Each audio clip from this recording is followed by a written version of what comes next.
One day, Michelle was making her way along the coastline. Alex had asked her to take some rock to the seaport. On the way, she had to stop at the fish market to pick up some reefers. Mike, the seafood manager, was waiting for her. "What's got you looking so annoyed?" asked Mike. "It's the stupid hoppers," grumbled Michelle. "Not only are they being obnoxious, one of them keeps running a hot axle. I had to stop 3 times on the way here." "Well, it looks like your train's a real hot shot," teased Mike. Michelle was in no mood for jokes. She uncoupled and switched the refrigerator cars into her train and set off again toward the seaport. As they climbed the hill, Michelle's driver looked back.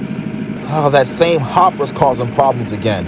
We're going to have to set it out when we get to the sighting." "Great," huffed Michelle. "Now I'll be more late." Michelle's crew uncoupled the hopper and they began to put it in the sighting. But they didn't set the brakes on the other hoppers properly. As they made their switching moves, the air began to leak out of the brake line until there was nothing holding them, and they began to roll away by themselves down the hill. "Oh no!" gasped Michelle.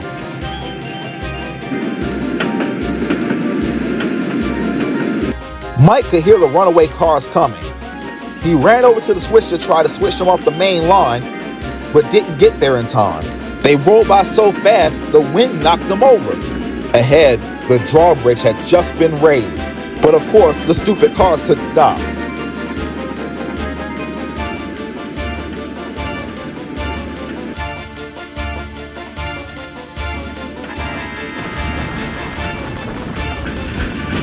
The cars hit the derail and plunged into the sea. Michelle arrived at the drawbridge, but at this point, it was too late. There was nothing she could do. She eventually found the crane and came back to the drawbridge to pull out the hoppers. "Michelle!" yelled a well-known voice. Sure enough, Miss Carroll had arrived on board a speeder.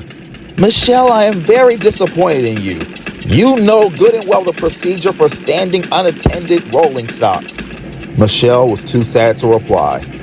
"You will be confined to the seaport until I could trust you again." "Yes, Miss Caldwell," Michelle sighed sadly. A few days later, it became very misty. So misty, in fact, the engines found it hard to see. On Taylor's branch line, the tower operator had just raised the drawbridge for a ship to pass through the channel.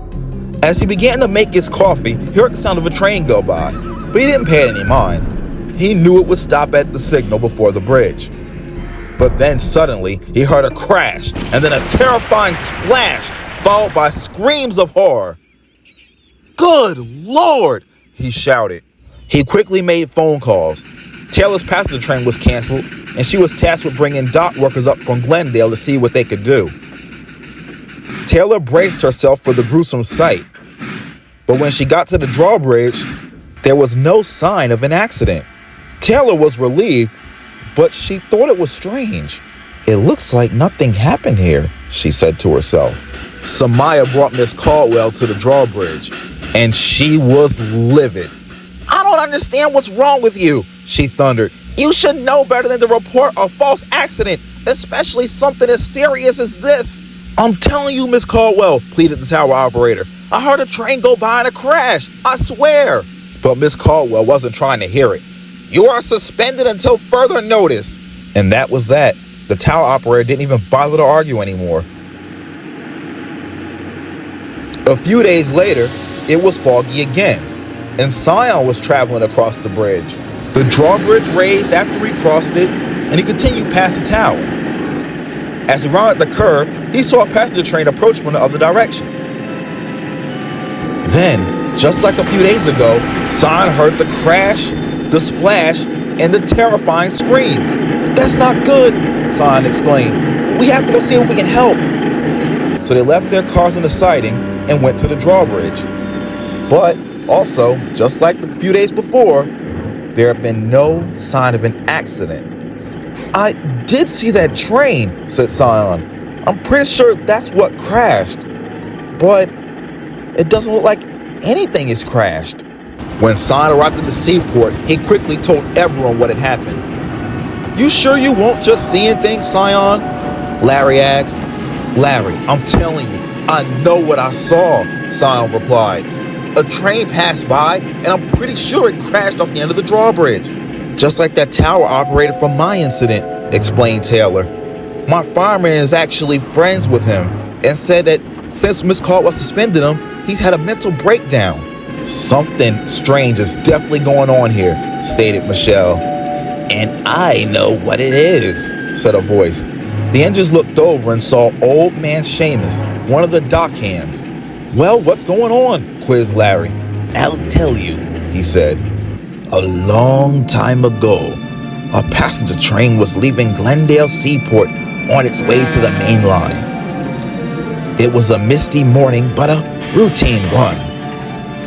To this day, nobody knows what happened. The train ran the red signal, hit the derail, and plunged into the bay with its passenger cars.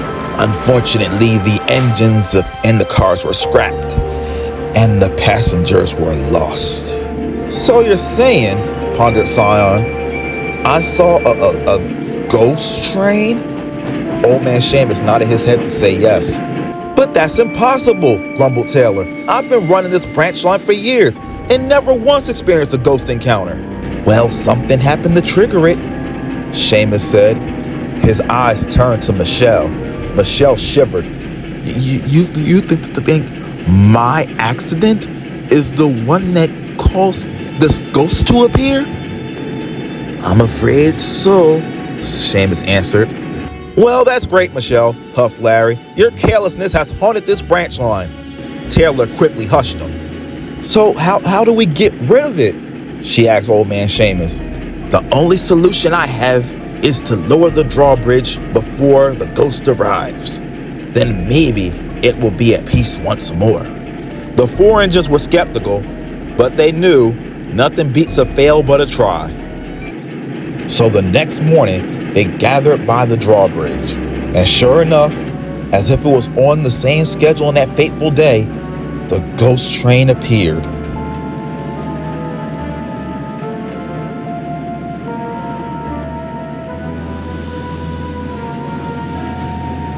Larry, Sion, Taylor, and Michelle each felt a chill go through their frames as the ghost went by.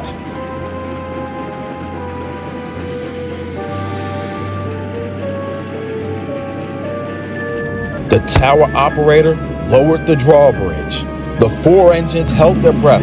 As the ghost reached the drawbridge, it went across and disappeared, this time without the terrible sounds that followed.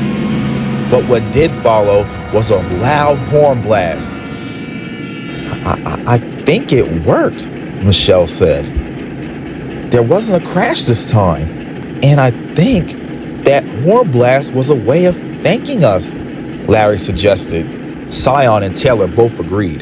That evening, after the day's work was done, the other engines gathered around the turntable to hear all about the ghostly tale. They did indeed like the story, but scoffed at the fact that the story was true. But Larry, Taylor, Michelle, and Sion weren't bothered by it. They knew what they saw. I'll let you in on a little secret. I haven't told the four engines this, but railroad workers have told me that when one of them crossed the drawbridge, the ghost appears, watching them. I think it's keeping an eye on them, just to make sure they don't suffer the same fate.